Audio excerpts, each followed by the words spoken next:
Sejam todos bem-vindos a mais um estudo diário do Vem Segue. Meu nome é Vanderlei Claudiano, hoje é dia 9 de março.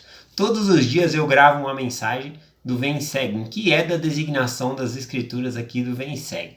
Bom, eu gravo essa mensagem um dia antes, tá bom? Então, para mim aqui é dia 8 de março.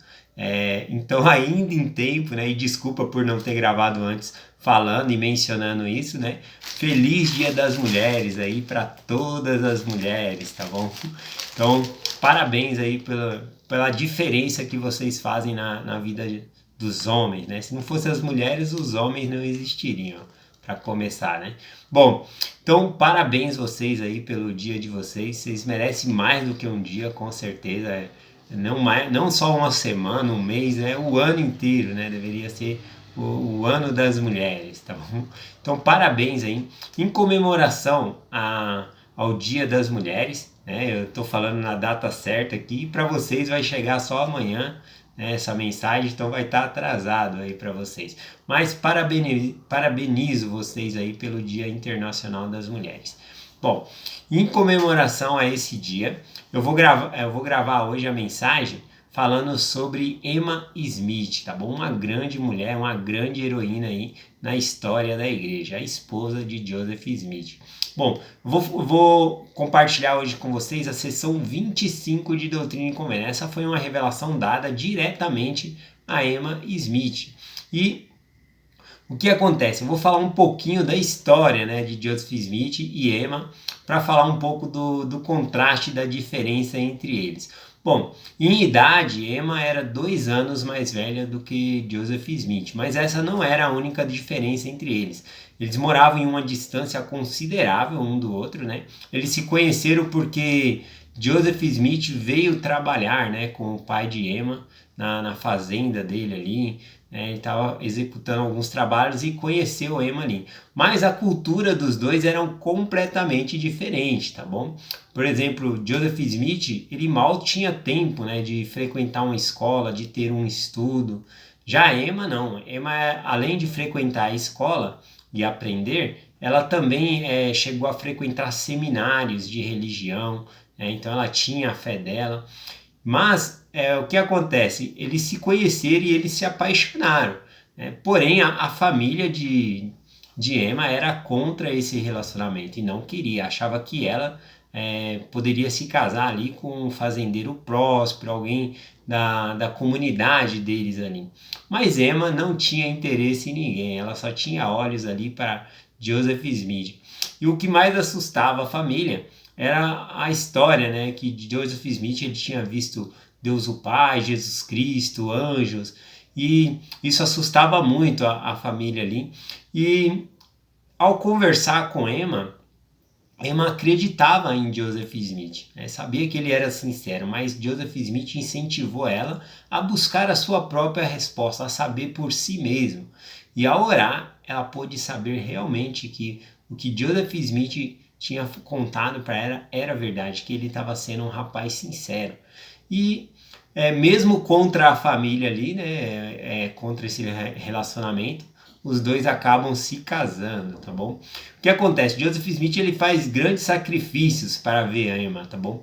Por exemplo, eles moram uma distância considerável. Depois que ele parou de trabalhar ali para a família de Emma, né, para o pai de Emma, a família de Emma ali, os pais pensaram, ela vai perder o interesse nele e vai se casar aqui com alguém próspero, né? Mas Joseph Smith sempre que podia e não estava trabalhando, ele ia visitar ela, né? Teve uma época até que foi um inverno bem rigoroso, a neve estava bem alta, ele deu um jeito, ele pegou ali um trenó e foi até lá para ver ela.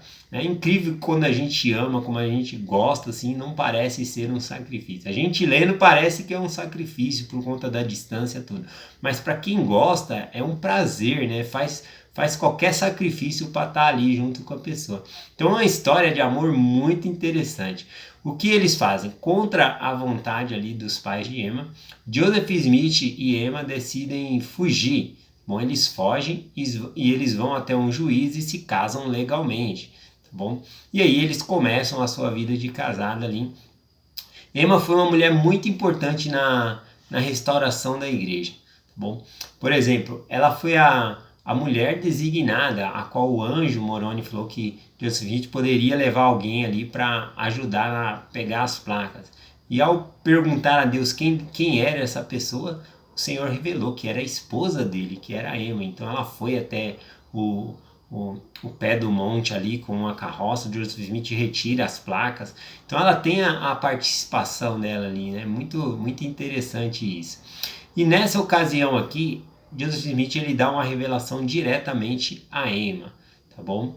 Então eu vou ler aqui a seção 25, o versículo 7, diz assim: serás ordenada sobre suas mãos para explicar as escrituras e exortar a igreja, conforme te for revelado pelo meu Espírito. Bom, então aqui no versículo 7, o Senhor revela a Emma que ela vai ser chamada para exortar a igreja, explicar as escrituras.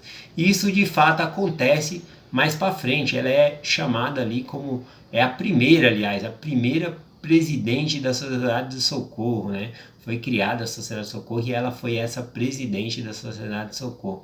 Emma também, ela foi a única mulher que serviu como escrevente ali do livro de Mormon, né, de tradução ali, Joseph Smith ia traduzindo e ela foi escrevendo as palavras ali, bom? E o casal, o primeiro filho que eles tiveram não sobreviveu, tá bom? Veio a falecer. Foi bem na época em que Martin Harris ele perdeu as 116 páginas e também a vida de Emma corria perigo. E isso impedia Joseph Smith de ir até Martin Harris ver o que tinha acontecido com as 116 páginas. Então ele tinha que ficar ali cuidando dela até que ela recuperasse as forças para que ele pudesse ir novamente lá e ver o que aconteceu com os manuscritos, porque Martin Harris não voltava. Mas Emma Smith, né, ela teve uma grande participação, conforme eu citei aqui. Eu vou ler agora o versículo 5 da seção 25 para terminar essa designação aqui. É dito a Emma Smith o seguinte: não murmureis por causa das coisas que não viste, porque foram ocultas de ti e ao mundo, e que considero sábio para um tempo futuro. Então o Senhor considerou sábio, né, esconder o livro de Mormon, tanto de Emma como do mundo, né, não era para eles verem, né, as placas. De fato, Emma e Smith moravam na mesma casa, né, eles eram um casal, e Joseph Smith cobria ali as placas com uma cortina, com um pedaço de pano. Ela chegou a tocar nas placas ali, ver o formato, mas era proibido de ver. E ela nunca tentou fazer isso escondido de Joseph Smith, né? Enquanto ele tivesse ido ao banheiro ou estivesse dormindo, tentar ver as placas. Ela era obediente aos mandamentos do Senhor. Que mulher! Ela ajudou muito Joseph Smith. Nessa revelação aqui também foi dada a ela a designação dela escrever hinos, né? Hinos sacros para a igreja. Então ela teve muitas designações aqui que a gente pode voltar a compartilhar aqui em outro dia, tá bom? O tempo tá curto aqui. Eu só vou ler uma escritura aqui para falar a respeito dessa parte aqui, que Emma, apesar do grande trabalho que ela teve na ajuda, na participação ali, não foi permitido a ela ver as placas, tá bom? O livro de Mormon ali não foi permitido a ela ver. E aqui em Abacuque, no capítulo 2, versículo 4, diz assim: mas o justo pela sua fé viverá. Então ela era uma mulher justa que viveu pela fé, né? A gente pode observar isso. Ela viveu pela fé dela, ela não precisou ver para crer. Ela orou, ela sabia que era verdade, ela tinha confiança. Então é isso que eu acho bonito nesse casal. Eles tinham confiança um no outro e também eles tinham respeito um pelo outro. Eu acho que isso é algo fundamental dentro de um relacionamento para que dê certo o relacionamento, o respeito e a confiança, né? E esse amor, né, que uniu esses dois é uma história muito linda. Bom, então eu deixo essa mensagem com vocês em nome de Jesus Cristo. Amém. Até amanhã.